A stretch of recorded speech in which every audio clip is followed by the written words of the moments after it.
혹시 이거 어디서 본 것 같지 않으세요?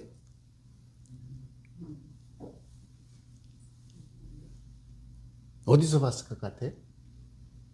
중생, 무변, 뭐 이렇게 있고, 번뇌, 법문무량, 불동상. 어디서 본 것 같죠? 어디서 봤을 것 같아요? 절에 가서 뵀잖아요, 절에 가서. 절에 가면 기둥에다가 보면 이런 글들이 많이 새겨져 있어요. 근데 이게 무슨 뜻인지는 알고 우리가 보면 괜찮은데 대부분 한문은 어렵다. 이게 뭔 말인가 몰라. 라고 이야기를 해. 저는 이거를 뭐라고 표현했어요? 뭐라고요? 부처님의 소망. 그러니까 부처님이 계시는 집에 기둥마다 붙여놨으니까 다른 말로 표현하면 뭐예요? 부처님이 이루고자 하는 꿈들을 적어 놓을 거 아니에요. 다른 거 뭐 있겠어요? 그게? 그러면 부처님 나라에서 누가 궁왕입니까?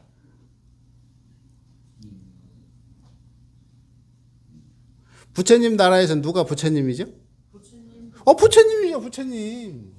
그래서 부처님을 뭐라고 하냐면 국왕이다 이렇게 표현. 국왕 그러니까 우리는 한 나라의 왕이라가 아니라 부처님 나라의 왕이시다 해서 국왕이라고 표현을 해요. 그럼 뭐 부처님 나라엔 국왕이 몇 명 계실까요? 부처님 나라에 부처님 몇 명 계셔요? 왕이 한 명. 당연한 이야기를. 그래서 부처님 나라에는 현재 석가모니 부처님이 국왕으로 계시면서 그 국을, 그러면은 우리가 부처님께서 인도하시는 나라는 어떤 나라일까요? 뭘 찾았어? 빨리빨리 대답하시지. 불국토. 너무 뻔한 이야기를 물어보니까 우리 교도님들이 그렇게 쉬운 거를 물었을 리가 없을 텐데. 쉬워요, 알고 보면. 근데 모르니까 어째? 굉장히 어려운 것처럼 이야기를 합니다. 그런데 가만히 생각해 보세요. 부처님이 몇 생을 닦아서 부처님이 됐대요?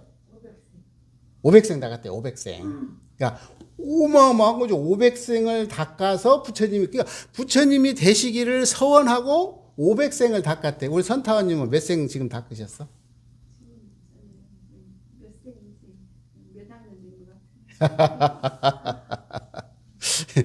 참 궁금하시죠? 오늘 한번 이걸 한번 이렇게 한번 밝혀 보실게요. 네. 네.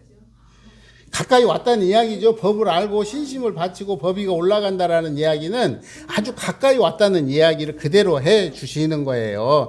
자, 그래서 이것은 왜 이게 중요하냐면 부처님이 그냥 부처님이 되는 게 아니라 뭐가 있었기 때문이냐면 서원이 있었기 때문에 그래. 서원이라는 것은 우리가 쉬운 말로 표현하면 뭐예요?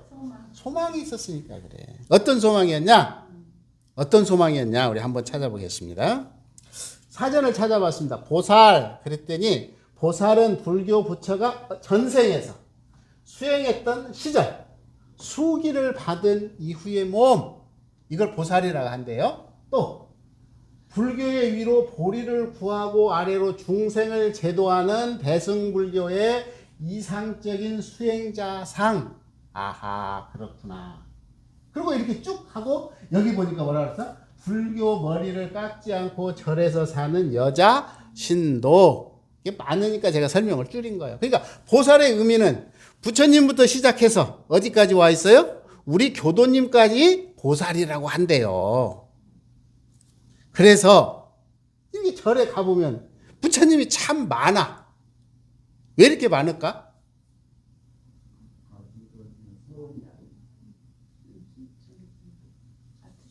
우리 속세를 말하면 세분화해서. 세분화해서 의미 있는 말씀이네. 그렇게 그럴 수도 있어. 또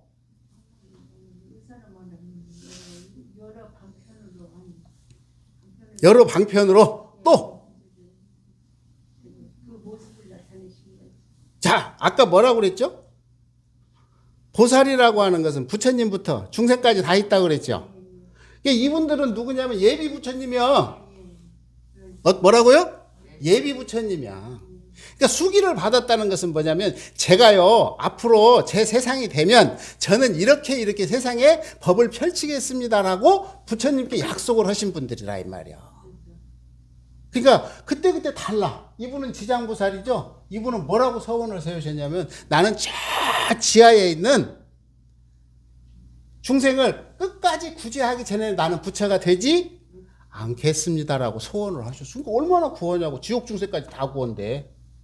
또 아미타불 부처님은 어디 계시냐면 서방 정토극락에 계셔. 그래서 내가 죄를 짓고 살다가 어느 순간 깜짝 놀라서 나무아미타불 그러면 구원을 해주신대. 무슨 말씀인지 아시겠습니까? 또 관세음보살은 뭐예요? 자비의 대상이잖아요. 대자대비의 대상. 그래서 이 세상의 모든 사람을 다 품어 안겠다. 그래가지고 또는 이렇게 천수천안이잖아요. 천수천안. 눈이 1000개, 손발이 1000개야. 그래서 안 미치는 곳이 없이 세상의 모든 것을 다 품어 안겠다. 이런 뜻을 가지셨지 않습니까? 그럼 보세요. 약사열애는 뭐 하시는 분이요? 아, 이 세상에 병든 사람이 하나라도 있으면 나는 지구 끝까지 찾아가서 구제를 하겠다. 이렇게 큰 염원을 세우시는 분들. 그래서 제가 이제 예비 부처님이라고 그랬잖아요. 이 대통령 이번에 선거 되니까 후보들 막 나오잖아요. 그러니까 후보들 나오니까 어떤 사람은 공약이 나한테 마음에 들잖아. 어떤 사람은 마음에 들어, 안 들어? 안 들어. 그러니까 내가 절에 찾아가서 자, 지옥 중생을 위해서 기도하는데 마음에 끌리는 데가 어디야? 아, 일리 가는 거요. 우리가 그냥 아무도 생각 없이 가는 게 아니라니까. 내가 몸이 아파 죽겠어. 그러니까 어디로 가는 거예요? 이게 끌리는 거잖아. 이게 끌리는 거야, 이게. 그러니까 아까 그렇게 나누어졌다라는 말씀도 맞고, 그러나 그 본질적인 의미는 이분들의 서원을 이렇게 세우신 거예요. 그래서 아미타불은 48원이니, 뭐 지장보살은 뭐 여기 아미타불은 48원, 뭐 약사열애는 원, 이 다 원을 세우셨어. 이거는 너무 상세한 부분은 우리가 굳이 알려고 하지 않아도 되겠고, 아, 이렇게 해서 우리가 예비 부처님들께서 나는 이렇게. 그러면 미륵 부처님은 뭐라고 염원을 세우셨죠? 용화해상을 건설해서 모든 중생들을 낙원 세계에 살게 하겠다! 라고 이렇게 말씀을 하셨어요. 그래서 딱 정리를 해보니까 모든 보살들의 염원을 딱 정리하니까 뭐라고 그랬어요? 따라 같이 시작! 상구보리 하화 중생. 아, 이런 부처님 보살님들의 모든 이야기를 싹 정리해서 한 줄로 했더니 상구보리 하화 중생이래. 위로 뭐를 구해? 보리심을 구해. 부처님의 그 마음을 구하고 그걸로 끝나는 게 아니라 하화 중생. 중생을 뭐 하겠다? 제도하겠다. 이게 부처님의 소망이야, 소망. 그러니까 그래서 우리가 거기에 의지를 하고 사는 거예요. 의지를 하고 사는 이유가 그냥 뽀민하게 멋있게 생겨서 의지하는 게 아니라 이러한 소망을 간절히 있으니까 이 부처님들은 중생이 이러한 소망을 갖고 덤비면 도와줘요, 안 도와줘요? 도와준다 이 말이에요. 도와줘. 그래서 이걸 좀 유식한 말로 딱 바꿨습니다. 그랬더니 이거를 뭐라고 이야기하냐 그랬더니 아까 말한 그 부처님들의 원은 별원. 그러니까 보살님들이 각각이 원했기 때문에 별원이야. 그런데 사홍서원은 모든 부처님들이 원했던 총원이다. 그래서 딱 네 줄로 정리를 했어. 뭐라고요? 여기부터 읽어봅니다. 시작. 중생구변 서원도, 번뇌무진 서원단, 법문무량 서원하, 불도무상 서원성, 중생무변 서원도는 중생의 수가 한없이 많지만 모두를 교화하여 생사해탈의 열반에 이르도록까지 번뇌무진 서원단은 다한이 없는 번뇌를 반드시 끊어서 생사를 벗어나겠다. 법문무량 서원학은 한량없는 법문을 남김없이 배워서 마치겠다. 불도무상 서원성은 위없는 최상의 불도를 마침내 이루겠다. 그러니까 우리 모든 불제자의 공통된 서원이 돼야 된다 이 말입니다. 그래서 아까 맨 처음에 보여드렸죠? 네 줄. 근데 한문을 멋있게 쓴 거야 그냥. 이물을 갖다 그렇게 써놓은 거야. 그래서 대체적으로 이제 가서 보면 이게 눈에 들어올 거예요. 아, 저 말이 저 말이구나. 또 다른 말도 많이 있는데 대체적으로 절에 가면 이렇게 많이 써놓았습니다. 이제 부처님의 소망이 무엇인지 알았죠? 부처님의 소망을 뭐라고 그런다고요? 사홍서원. 그래서 사홍서원은 중생무변서원도, 번뇌무진서원단, 법문무량서원학, 볼도무상, 서원성. 근데 딱 보니까 두 가지잖아요. 위로 부처가 되기를 염원하고 아래로 중생을 제도하기로 염원합니다. 이제 우리가 정초 기도하셨어. 올해 소망이 뭡니까? 잘 사는 거. 오, 제일 큰 소망이에요. 이게 누구나 다 같은 소망이에요. 이거 틀림없습니다. 이게 나는요, 돈 많이 벌기를 소망했어요. 왜 그럴까요? 돈 많이 벌면 좋잖아요. 돈도 충분히 쓰고 다른 사람을 위해서 쓰기도 하고 나누어도 쓰고 같이 쓰고 얼마나 돈이 자본주의에서는 왕이에요. 자본주의에서는 이거는 부정할 필요가 없어요. 왕입니다. 뭐라고요? 왕이에요. 자본. 그래서 자본이 주인 되는 세상을 자본주의라고 하는 거예요. 사실은 간단한 거예요. 그럼 공산주의는 뭐가 될까요? 공산주의는 땅의 주인이 공산당이에요. 그래서 이 땅을 누가 갖느냐? 그래서 개인이 갖는 것은 자본주의라고 하고요. 국가나 또는 이 당이 갖는 건 공산주의라고 하는. 별 차이요. 똑같아요. 사람 사는 거는. 그런데 그 주인이 누가 되느냐에 따라 이렇게 달라. 우리가 자본주의에 사는 사회상은 돈이 제일이요. 근데 돈을 벌려니까 뭐가 있어야 되죠? 건강해야 돼. 건강하려면 또 어찌해야 되냐면 가족과 관계가 좋아야 돼. 그러다 보니까 이유를 따져보니까 수십만 가지가 돼. 그런데 모든 사람들은 새해 소망이 있다 없다? 있다. 없으면 거짓말이라니까. 자, 거짓말하지 마세요. 그냥 교당 안에 있으니까 좋은 말 하려고 하지 말라니까. 예. 우리는 다 똑같아. 왜 그러죠? 밥 3끼 먹고 살아. 밥 4끼 먹는 사람 있습니까? 갑부도 3끼 이상 안 먹어요. 오히려 요즘은 한 끼 줄이려고 그래. 너무 많다고. 잠 자는데 8시간, 9시간, 10시간 이상 자요? 안 자라고 해도 못 자. 왜? 허리 아파서 못 자. 똑같아. 그런데 그 욕구를 얼만큼 충족을 잘 시키느냐 하는데 있습니다. 저는 이제 우리 교도님들이 여러 가지 소망이 있는데 돈도 많이 벌고 싶고 건강도 하고 싶고 다 하시길 바래요. 그런데 무엇보다 중요한 것은 뭐냐면 올해는 꼭 진급을 했으면 좋겠어요. 언제보다? 작년보다. 왜 그러냐면 사람 사는 사람은 사람의 종류는 4종류가 있답니다. 어떤 종류가 있냐면 잘 보세요. 오늘은 살기가 너무 고달퍼. 그런데 내일은 오늘보다 조금 낫대. 그럼 좋아요, 안 좋아요? 좋죠. 근데 오늘 살기 죽겠는데 내년에 더 죽겠대. 그러면 이게 살고 싶어요? 안 살고 싶어요? 안 살고 싶어. 그럼 보세요. 오늘은 참 지금 사는 게 괜찮아. 근데 내일은 좋대. 그럼 좋아, 안 좋아? 좋은 정도가 아니야. 너무 좋아. 그냥. 그런데 오늘은 살기 좋은데 내년에 조금 살기 힘들대. 그래도 참을 수 있죠? 그래도 참을 수 있어. 그런데 오늘 살기도 힘든데 내일 또 살기가 힘들다면 이거 폭폭해서 못 산다 이 말이에요. 근데 왜 그럴까? 저는 그래서 이걸 제시한 거예요. 지금 살기가 폭폭해도 샘물은 퍼내도 나와요, 안 나와요? 나와요. 우리가 이런 소망을 좀 빌어보자라는 거야.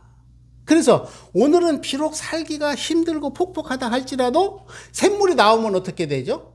계속 맑은 물로 바뀌어요. 그래서 언젠가는 이 세상이 탕류로 있지만 이 탕류를 맑히는 건 어디냐면 이 물이에요. 이 샘물. 여기서부터 시작을 한다니까. 근데 이 물이 끊기면 어떻게 돼? 탕류가 되는 거예요. 이 물이 끊임없이 나오면 탕류가 안 돼. 그러니까 오늘 굉장히 살기 힘들어도 이러한 희망을 발견하고 0.1%라도 진급을 한다면 뭐가 있다라는 거예요? 이 옹담 샘물이 있는 거예요. 그러니까 우리가 큰 원을 비는 것도 중요하지만 이런 복이 나오는 근본적 자리가 마르지 않기를 간절하게 소망을 해야 우리들의 삶이 나아진다라는 거예요. 그래서 대종사님은 뭐라 그러냐면 진급과 간급에는 뭐라고요? 자연히 되는 것도 있대. 이건 시절운입니다. 예, 시절운이요. 한국 같은 경우는 시절운을 만났잖아요. 그래서 하는 일마다 잘 되는 거예요. 근데 거기에 같이 배를 타니까 같이 진급을 해. 그런데 여기서 뭐라고 그랬냐면, 여기 같이 읽어보세요. 시작. 인력으로 되는 것은 수도와 행동 여하에 따라서 각자 업인으로 혹은 강급의 인연이 될 것입니다.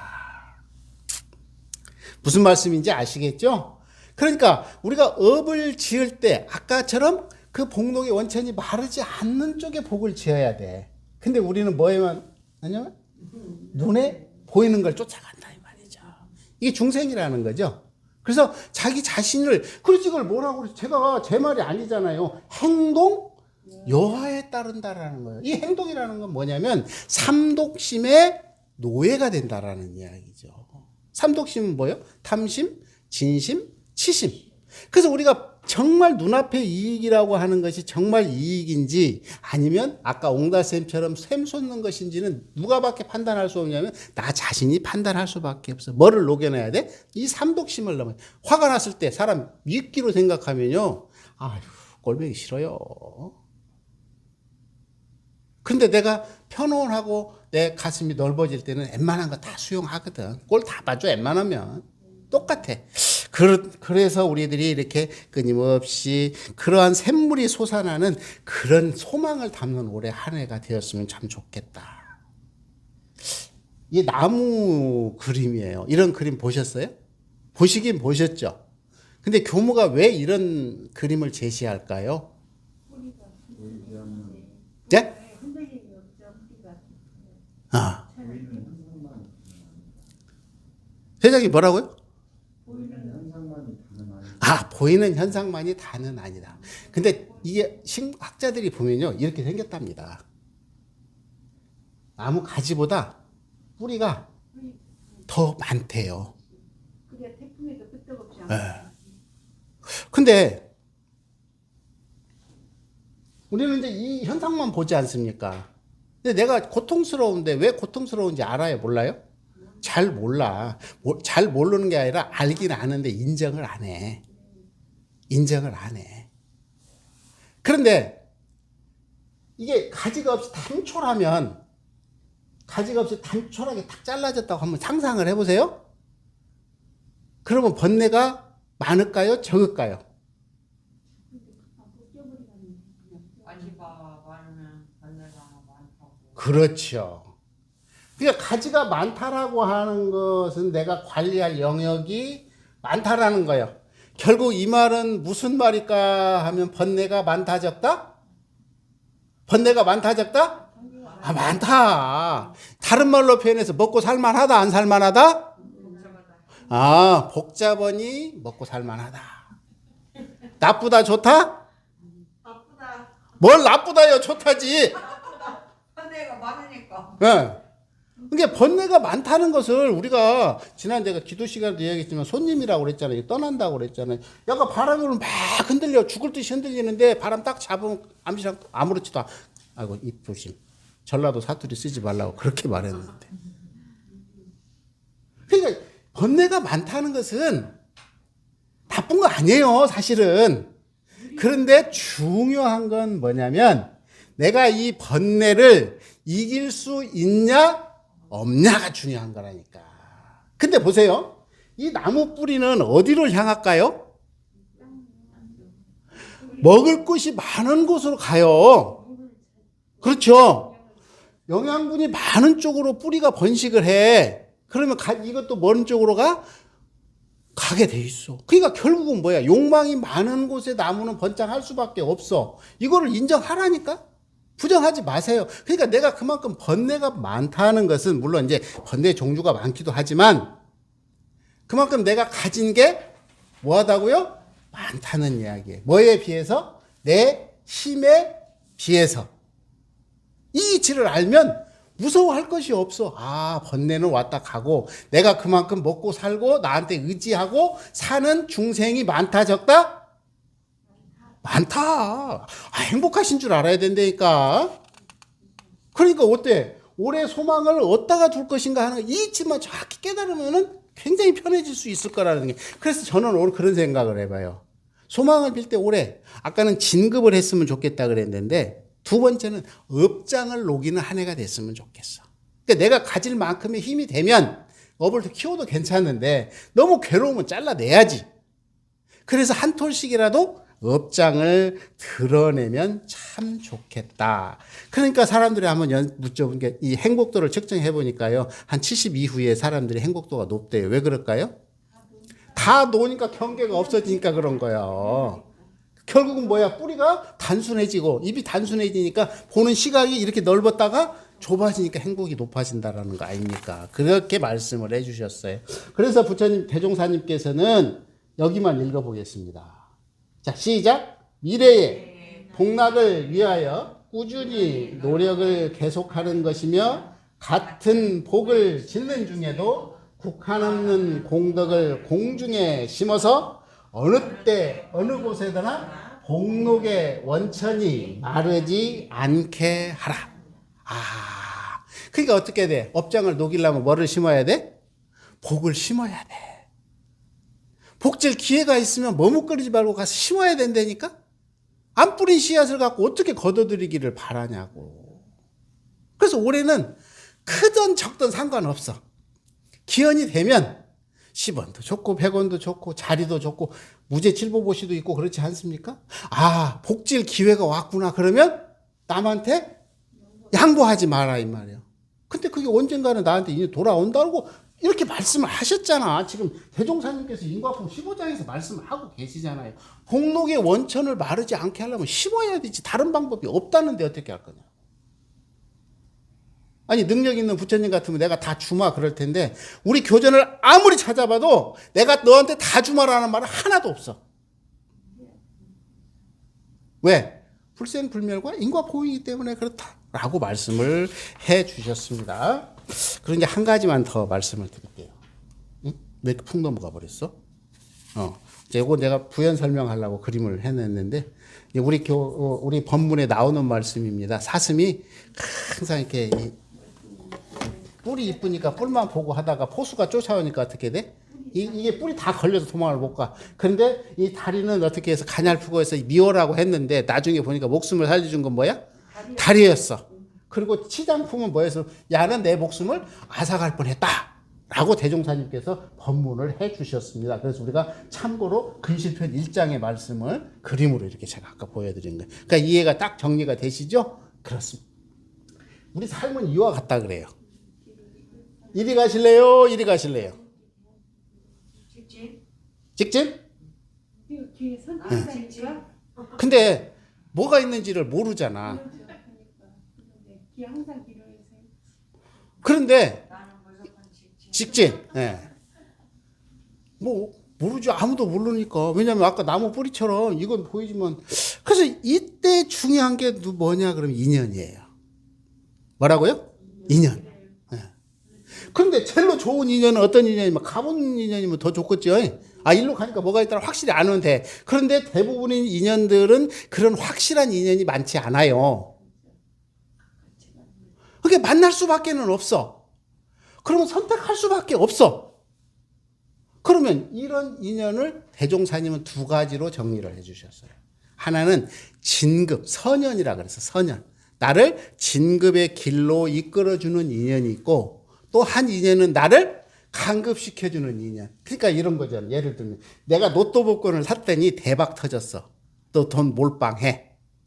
선연이에요? 악연이에요? 몰라. 선연이 될지 악연이 될지. 왜냐면 아직 안 까봤으니까. 그런데 나중에 해서 내 재산을 전 재산을 예를 들어 날렸다. 그러면 악연이죠. 틀림없이.